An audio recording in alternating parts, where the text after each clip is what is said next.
Welcome to my voiceover world. Hi, Sebastian. How are you? I'm doing great. How you doing? I'm also good. It's nice to start my Saturday morning with a fun chat. So I have my water, I have my coffee, and we're all good to go. Yeah, you're not the only one who does that. I've gotten myself a little water and breakfast before coming here, and an Good, exercise just in case, so that way I can just feel good about it. But good. That's great to hear. of course, Yeah. thanks for willing to do this. Thanks for asking me. I appreciate it. I'm sure this is going to be great. Just as a quick heads up, just so we have like a good timeline, I have about an hour. So we'll probably have to cap at an hour, but that should be plenty of time, I think. Don't worry, my interviews usually take 40 minutes due to the time limit there, so it should be Oh, easy right there. okay, great. We're in the sweet spot. Of course.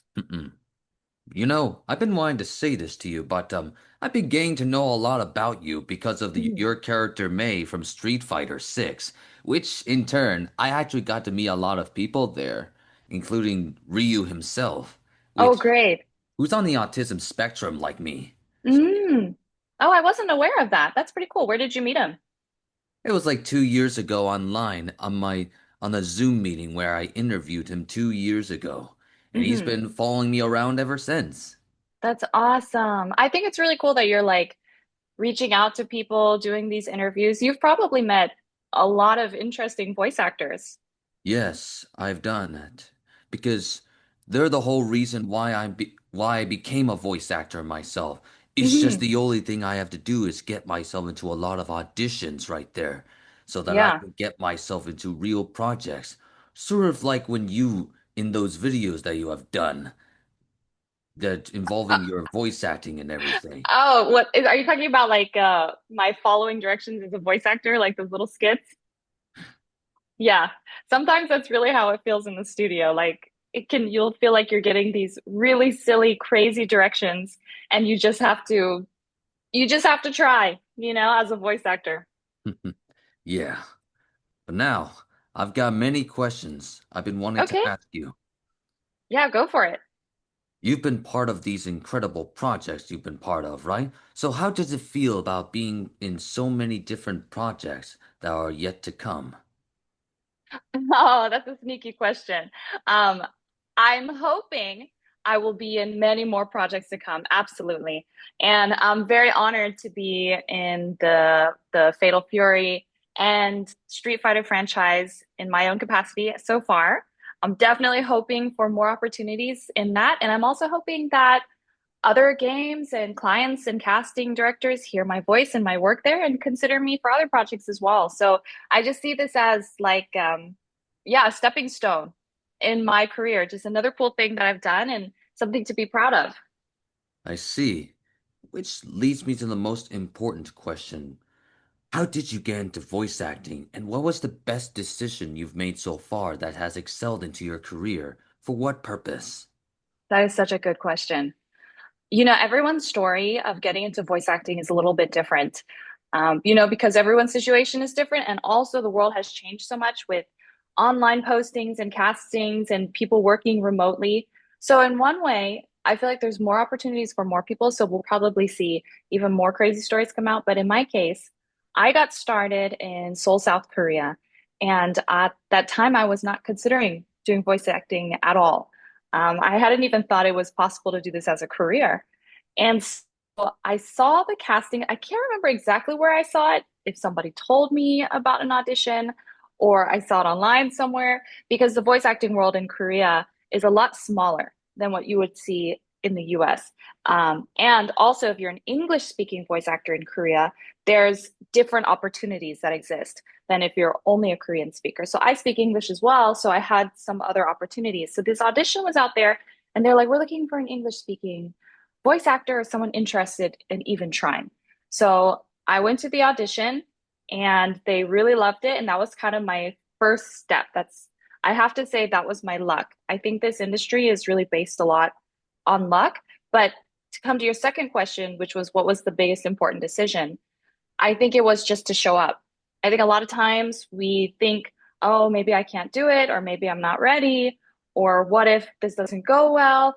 but I just showed up. I think that really changed the trajectory of my career and possibly my life just by going to the audition. It was like 9 p.m. at night, which is, a very random, crazy time. Um, but I went. And after that, that kind of opened up my mind a little bit to realize, hey, this is possible. I think I'm pretty good at this. So yeah, that's kind of how it started. And then little by little, people would hear, hey, I heard you do voice acting, or they heard my voice somewhere. Hey, would you come and do this project? And I was very fortunate to start in a smaller market in Korea. And then when I moved to New York a couple years ago, I already had a big portfolio, or at least the portfolio that was good enough to show agents here, which has helped grow up the career a little bit more and get some bigger auditions. So it was a lot of hard work over a lot of time. That's really how it happened. Interesting. So that's how you got into voice acting, because of Yeah. all that experience that you have been through over the past few years. And you want to know what's so funny? Yeah. That that I have learned that you've gotten yourself into the acting stuff since 2022. Am I correct on that? So I would say I've probably done it a little bit before that, but in terms of with a professional agency in the US, yes, I would think 2022 is probably about the time it got started. I see. Because that Yeah. was the year I first went to my first ever convention, and it's what led Oh, and it's what led to me going into more conventions ever since, meeting a that's lot of cool. actors and getting to know a lot of people there. Plus, I Yeah. even got to connect with a lot of them because of my intuition. Yeah. Well, what got you interested in going to conventions? Because the truth is, as someone on the spectrum, I'm trying to go some into a lot of places right there. And, Hmm. but in truth, I often stay in my house all the time doing nothing right there. Hmm. And I realize that sometimes when I try to get in touch with the people through internet or something, it just ended in failure. But then this idea popped into my mind about a convention one day in Miami, had me thinking, why meet them online when I can meet them in person? That's what led to me just going to the Florida SuperCon, which is like 3 years ago, and that's where I end up there, and led to me wanting to get into more conventions ever since. So just showing up kind of changed your mind and showing up just changed your life in a way. And not only that, it also helped change my mindset, the way I talk and the way I just do things. It's what led to my success right Mm. there. The Sebas voiceover world, the one you may know from YouTube right there. S- But anyway, back on the questions of the characters. But do you remember the first ever audition you've got yourself into, and what was the experience like? Yeah, it doesn't sound exciting, but my first audition was probably for just like well, let me think. I actually did lots of auditions before I booked anything, I think. But in the smaller scale, I was doing like little educational things, singing kid songs. They wanted somebody who could sing, but also who could use like, like in a lot of kids' music, it's very high and bright and peppy. I guess kids love that kind of voice. So they just wanted somebody who could sing that way and could also emote so they would feel bright and colorful and peppy. And not a lot of people can actively do that, I think. So I was very fortunate. I just sang a little bit into my phone. I sent that off to this person I was working with in Korea, and she ended up booking me a couple of like kids animation YouTube channels. And so I was doing a lot of stuff like that, very music related because I do sing. So I would say that's probably the first time I can remember booking anything like a character, like in an animated thing. But it wasn't necessarily acting; it was more singing. But I guess it was acting too. Yeah, it was like that. Interesting.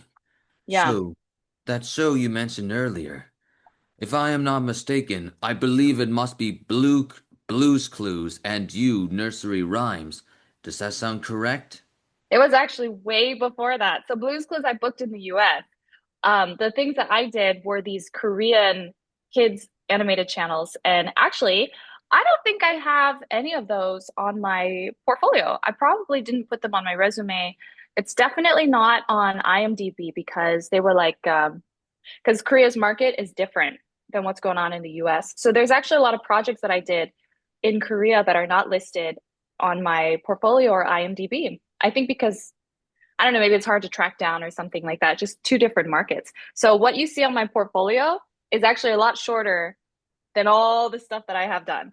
So it's kind of like Oh, my little secret resume. oh, I'm just trying to make sure so that I understand clearly. But hey, Yeah, it's the least I know about it. yeah. Now then, without further ado, what was it like to be part of the show Blues Clues and you nursery rhymes as the singer? What do you love most about being part of that show? One, Blue's Clues. Did you ever watch Blue's Clues or do you enjoy it? Know it? Watch it? I've known it since I was 4 years old. Yeah. It's Well, part of you're my not the only childhood. one. A lot of people love Blue's Clues for sure. And I think they've done a great job, like the transition between old Steve to new Steve, and keeping the spirit of the show alive. Blue's Clues is awesome. So, like, I just think it's really cool that I could book a little song with that. And it was just nice. I think it was nice to hear my voice appear with these characters and images that I associate with childhood and a lot of great feelings. So, yeah, I mean, and somebody reached out to me before. She has two kids. She and I used to be friends in childhood. So we were friends when we were like 7 years old, right? And we recently reconnected all these years later. Now she has two kids. And she said she was looking at Blue's Clues for her kids. And she saw that I had done a song with them. And she was like, "Oh my gosh, I can't believe it. You were actually on Blue's Clues." So it was like this little full circle, which was really cool. Interesting. So Yeah. that's what you love being part of that show. Because all I know is that, like I told you, that I got to know about Blue's Clues since I was a child. And Yeah. you being part of that show was the very unique choice right there. Plus, whoever brought you in, I give props to that director for directing you throughout the entire show. Yeah, me too. I give them props. All the directors I've worked with have been really awesome, and especially voice directors. I'm sure you'll have the opportunity to meet with some really cool ones. Like a lot of voice directors do a great job because they know exactly what they want to hear and then they help bring it out in your voice. So Blue's Clues director was really good too. Yes, indeed.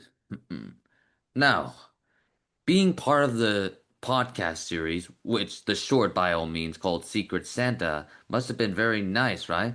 So what do you like about being in that short as Willow? Yeah. Did you ever watch it? I think it's online, but I'm not sure. Probably, but yeah. Yeah. Um, that was pretty cool to book that short. Also, it was just a really fun set. Like the director, I would say the directors, director and writer, they've been a team for a while, so they know exactly what they want. They're on the same like humor brainwave. So it was really an honor to work with them because they were clear about what they wanted, but they were also like, okay, bring your own personality, bring your own interpretation of these characters. So it was fun to just be able to work with a writer, a director, and a cast and crew who were 100% on the same page and also willing to just have fun with it. So if you have a great set, like the environment on set is good, I think the product usually can end up better, right? So I mean, that was really fun. And I think they won an award later on for that short. So I mean, that's always great to see like hardworking people with talent get recognized for that. But that was a really fun one to work on. Well, that's the most interesting thing I've been getting to hear from you, Oh because yeah. you just being part of that podcast was just a very awesome thing right there. Especially when you get to interact with a lot of good people right there, just Yeah. bringing a lot of good emotion to it. Plus, I give props to whoever brought you in for just bringing you a lot of good aspect in you. Yeah, I appreciate it. Like I always said, you know, I okay, so when we're talking, I feel like because I'm comfortable. I'm comfortable, I'm in my house, you're cool, so we're talking and it's fun, it's free flow. But it's not always like that, right? When you meet people, sometimes you feel nervous or your energies don't match, or you're just like, I don't really know where I fit in here. So you start acting kind of unnatural. Like that can definitely happen on sets, or that can definitely happen with certain teams that you're working with. But I've been really fortunate so far to work with people who are really welcoming, really clear with their instructions, and also let me be just myself, which I think has helped make my own work better. So I've had a really good experience so far. Well, I'm glad you say that, Rebecca. And that's what makes you super awesome by all means. Thank you. You being part of the project by the name of I've Become a True Villainess must have been so nice, right? So what's the most greatest aspect about bringing that character, Sierra Stern, into the Hmm. podcast? Oh man, this one is so fun. You know what? This is so fun to kind of backtrack and talk about some of these projects. Um, I think I'm a true villainess. So I don't know how well, like, how informed you are about these romance, fantasy, like comics or short stories, right? They can be very dramatic. It's almost like a telenovela or like a Korean drama, but in like these little comic forms. So there's a lot of romance, a lot of silly things happening. So it was fun to bring that to life.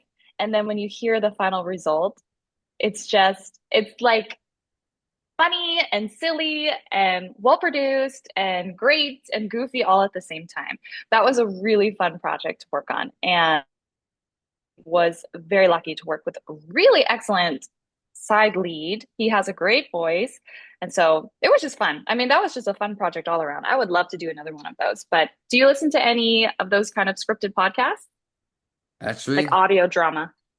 Actually, yes. And I even made some videos of the voice showcases involving one of the few people in those podcasts. For example, Lance Riddick, for example. I made a voice showcase for him involving like one of the podcasts that he did years ago before his passing.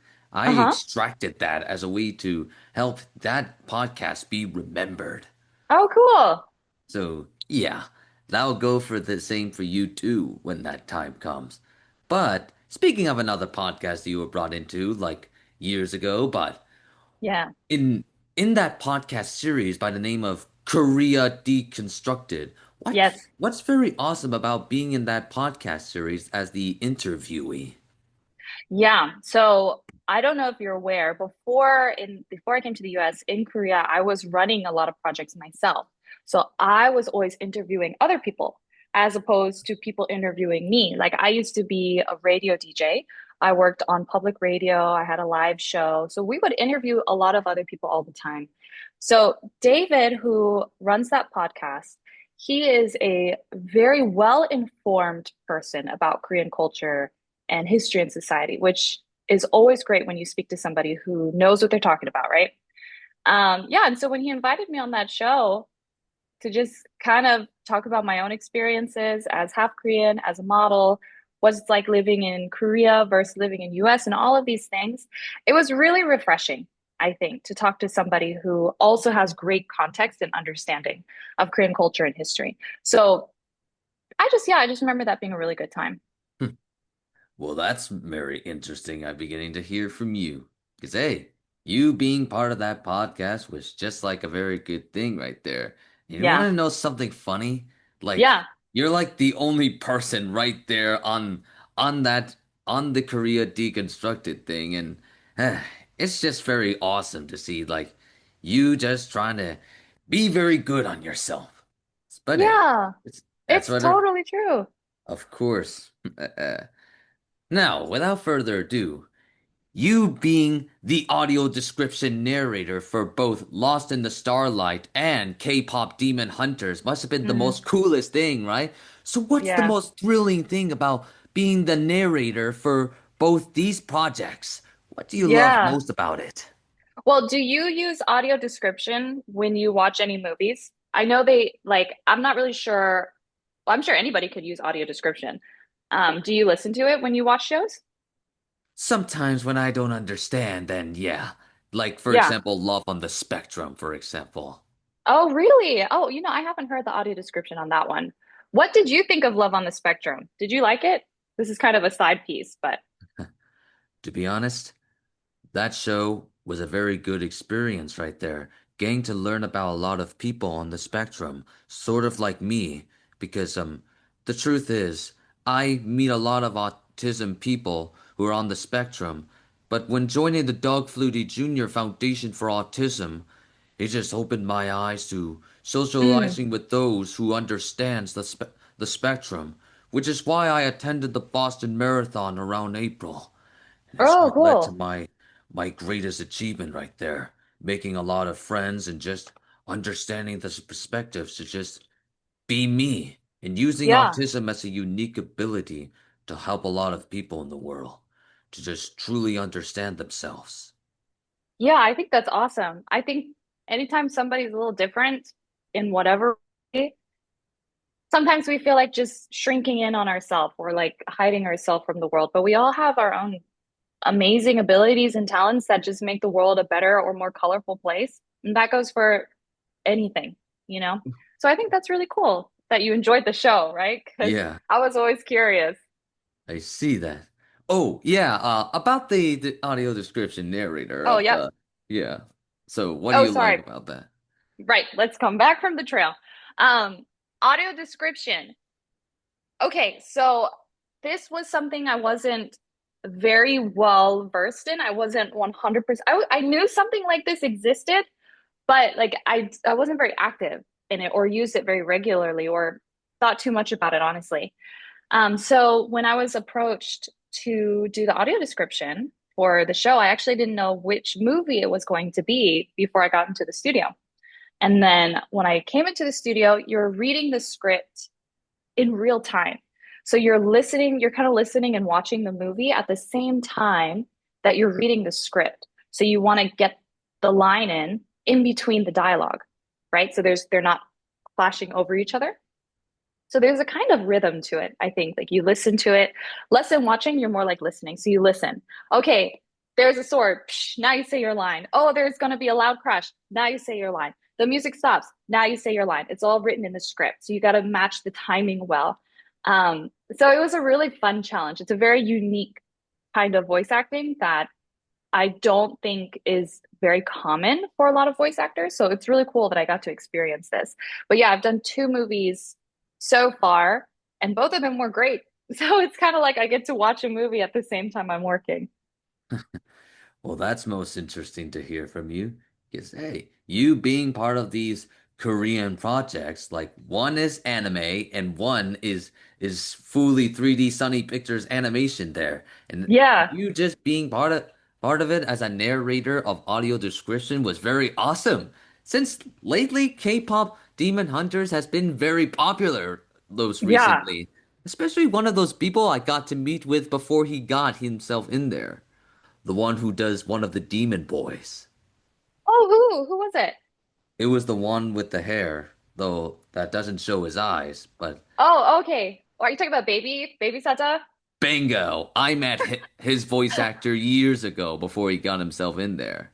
Oh, for real? That's awesome. And and as for Lost in the Starlight, you just managed to bring out a lot of good stuff there, especially when Christina Valenzuela, or in short, Christina V, was literally in that anime movie there, and it had me Hmm. thinking, oh, one of these days, you mistress, you should definitely meet with her there.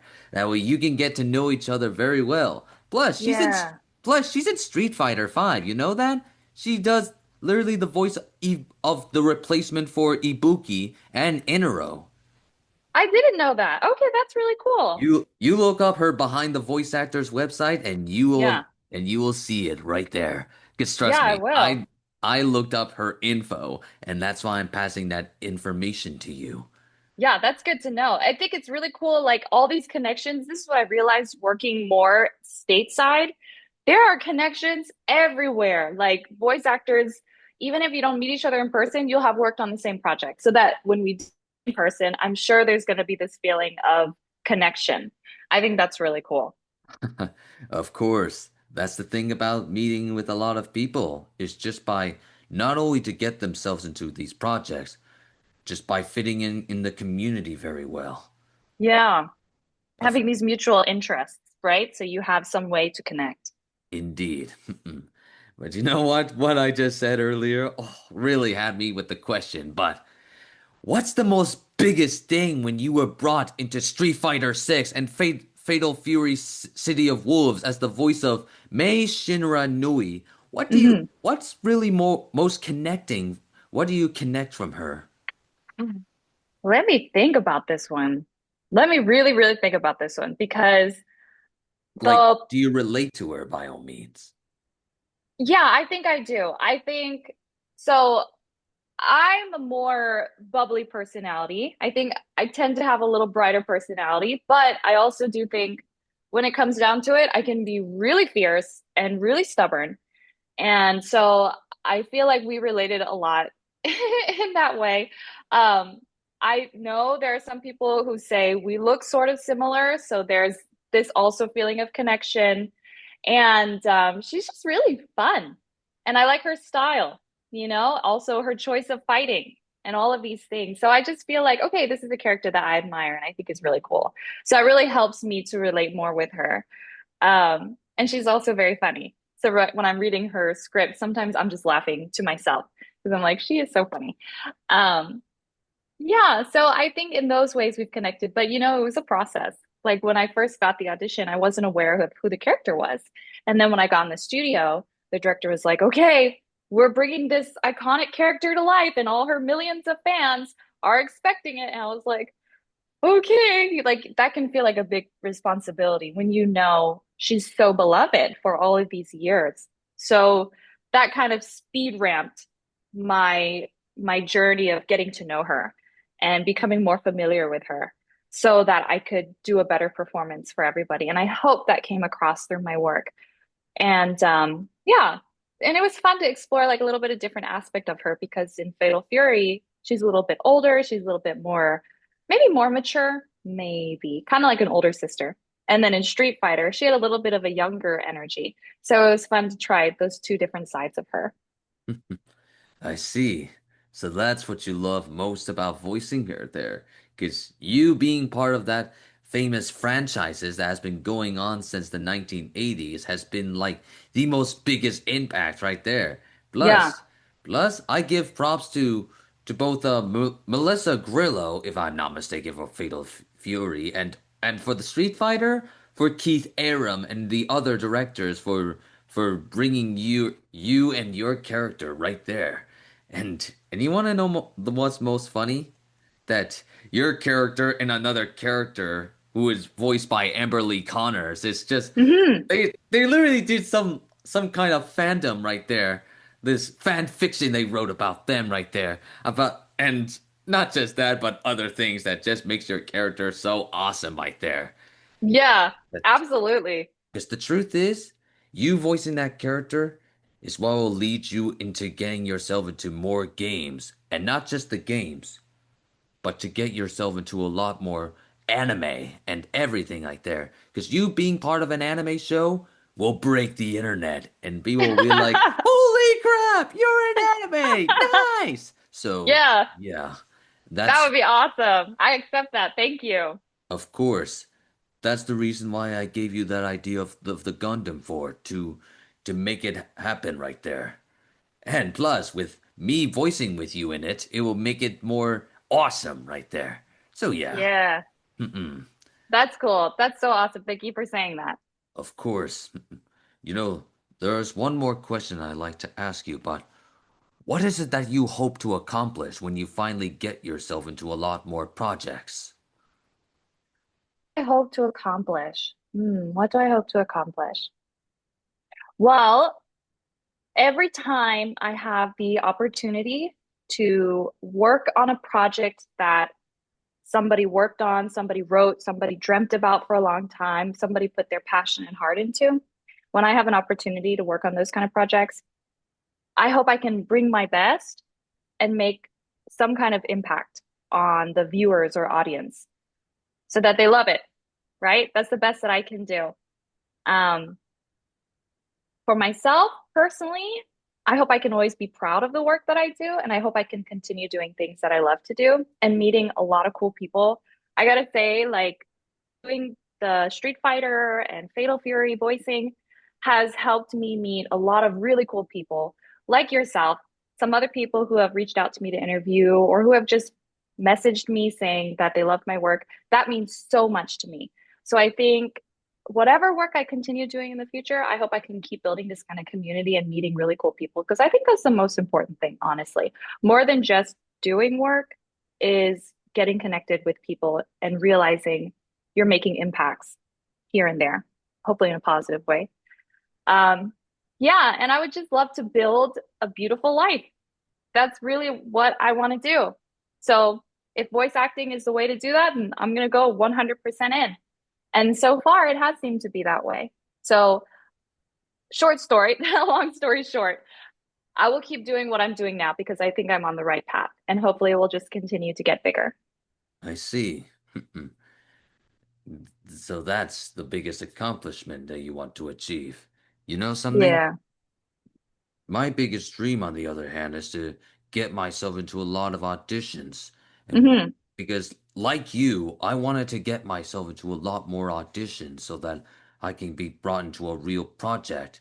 And most importantly, get myself into a real agency whenever I get myself into a project or something. That's Yeah. why, with great connections from a lot of people that I met with, it will lead to my success there. So, Yeah, I that's think the it's honest. really possible. Honestly, it just can take a lot of time. And you just keep building on yourself, making your own little portfolio. I'm sure you've gotten lots of advice from other voice actors because you've met so many cool people. But just, build your portfolio, have a great website that shows up all your stuff. There's always space for a voice like yours. Oh, trust me, I've already have a website already, and that's this right there. Yeah. And and it's gotten a lot more awesome by all means. So yeah. Well, Rebecca, it's such an honor to finally meeting you right there. And It that is such having, an honor. It's been fun. of course, and having you right there is the most biggest impact that will help a lot of people just get you into more of these stuff that are yet to come. Like Woo! my good friend Chandra Honey, for example. So yeah. There's one more thing before I go, but when people look back on your work, Mhm. how do you want to be remembered as a voice actor? Hmm. Voices are important, right? Like the things people say to you, you might not always remember exactly what people say, but you'll always remember the way they made you feel, right? So I think as a voice actor, you have a kind of special ability to get into people's minds with your voice, with what you say, and how you become a certain character that really impacts people. So I hope whatever I'm doing, whatever I'm working on, wherever I put my voice, people always remember that, wow, she made me feel with her voice, let's say, she made me feel special, or she made me feel powerful, she made me feel encouraged or motivated, or she made me feel like I could take on whatever challenge in the world. I hope that's the kind of things people remember when they hear my voice. Yeah. Interesting. And that's one of the main reasons why I will be eventually working with you in the industry when that time comes. And when that time comes, I'd be gladly to just work with you in a lot of projects that are yet to come. That way, things can work out nicely for all of us here, for I the hope sake so of the too. industry. That time will come. I'm anticipating it. So you keep doing your thing. Of course. Well, I'll be seeing you on social media, my friend, through Yes. Instagram and YouTube, of course. Well, Rebecca, it's such an honor to meeting you, and I'll be seeing you around through Instagram, Twitter, and YouTube, my friend. Thank you so much. Good luck with all your podcasting and everything. I'll be following your stuff as well. I'm honored, and thank you. Bye, Rebecca. Bye. Want to keep up with my journey? Follow me on social media for more updates, behind the scenes moments, and all the fun along the way.